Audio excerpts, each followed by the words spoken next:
introduce new tools into workflow, especially ones that touch patient care, the next question is always safety, right? And it leads us to our next concern here, that this claim of using AI improves patient safety. Right. So, in fact, misuse of chatbots in healthcare is considered the top health technology hazard of 2026 by ECRI, which is the home for the Institute for Safe Medication Practices, or ISMP. Yeah. So to help us untangle this one, I actually reached out to a colleague of mine, Dr. John Turtle, PharmD MBA, who is an informatics pharmacist and the director of health system operations at Vital One. Let's see what he had to say on this. Thanks for joining us today, John. I'm so glad you could help us dive into this. And I'd love to get your thoughts. Do we know if AI improves any aspects of patient safety? Hey, Steve, how you doing? Good to talk to you. Um, you know, AI, the thing is AI can detect safety risks earlier. Okay. The first principle of, all healthcare ethics is to do no harm. But in and of itself, AI is not the risk. It's how we use it, right? Hmm. So, you know, as a clinician, it can help you identify what risks there may be in front of you, but it is ultimately your discretion. And us as pharmacists, we serve as a critical redundancy in every single environment we practice in. Hmm. And so, providers, nurses, you name it, are relying on our ability to verify whatever information is there and give a recommendation based on what's out in front of us. So, bolstering that use of AI can help patient safety, but ultimately it's not going to ever replace it. Yeah, great point. And what can we do on our end to make that detection better? I assume AI can't just do that automatically. So what do we need to do on our end? Well, so a lot of it is just making, everything within clinical software applications is a workflow based data input, right? Hmm. So making sure that your workflows are standardized, they reflect your policies and procedures, and that they are consistent.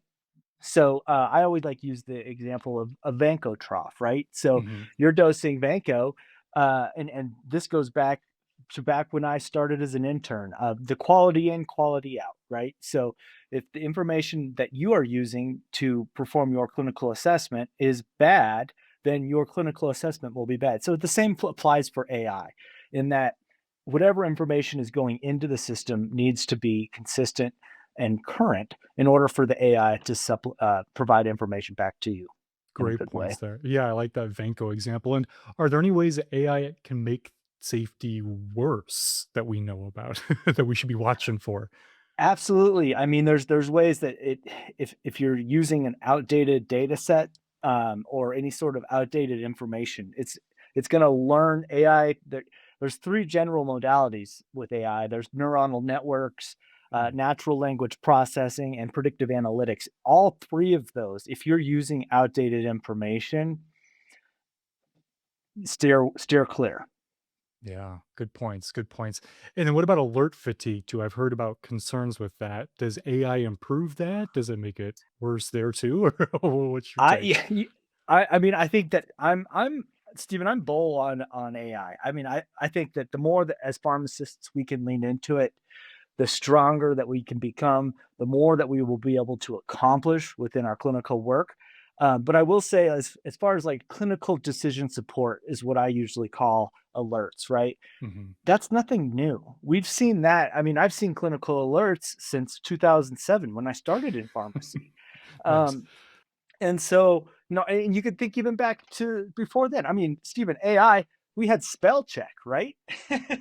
I mean, there was a computer telling you how to spell a word that it thought you were trying to spell a long time ago. So, as far as alert fatigue, there are always going to be things that pop up and tell the clinician, "Hey, watch out for this."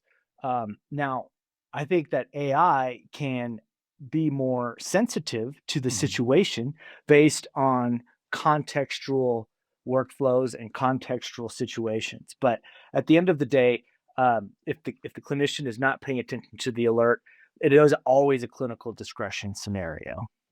Great points there. Well, I think we got a lot of great material here. I'm going to take this back to Don and see what he thinks. But thank you, John. This was awesome. One more thing, Oh, Stephen. yeah. So the way I think of AI is if I'm a big Star Wars nerd, right? AI is like AI is like C3PO, right? He is this and you know what? C3PO is in a lot of those movies, Mhm. and he's always helping the good side over the bad. But at the end of the day, you do not want C3PO flying the Millennium Falcon. That's a good point. I like that analogy there. And we'll leave it at that. And I'll bring that back to Don. I'm sure he loves the Star Wars reference too. So we'll see. Thank you, John. Have a good day. Wow, that really was a great interview, and always appreciate a good Star Wars reference. So I know you well on would. him for that. Yeah. So we really struggle to find, robust randomized data that show that AI improves or harms patient outcomes. But we have growing observational evidence that show it can go either way, right? It's important to consider that AI may catch a dosing error at scale, miss the one detail that a human would catch in seconds. Right. And we talked about some of AI's weaknesses earlier that could lead to safety issues. But on the other hand, I also found some systematic reviews that showed AI can be helpful in other ways with safety, such as detecting possible errors after they've occurred or processing large amounts of error report data to maybe find patterns, provide solutions, things like that. So it really depends on the situation here and how it's used, kind of like what Dr. Turtle was talking about. Mm, mm.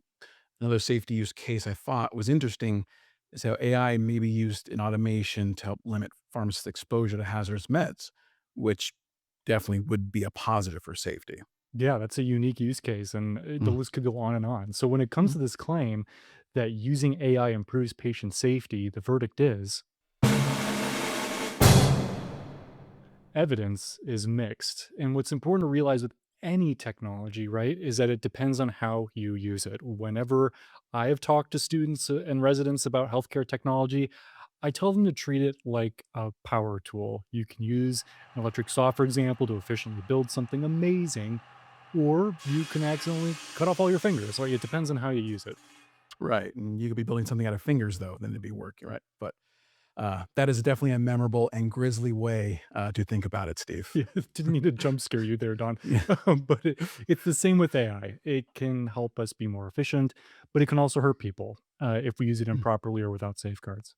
Right, I agree. And staff should always check their employer's policies on approved software and proper use before an AI program in their practice. Yeah, not all programs are alike, and prior Mm, testing is really important to make sure AI products are up to the task. And the practical start, perhaps, is using AI to start with low risk, structured tasks first, like we talked about earlier, so you can build your trust in it. And then, if it does well, only then do you move into the high stakes clinical decisions.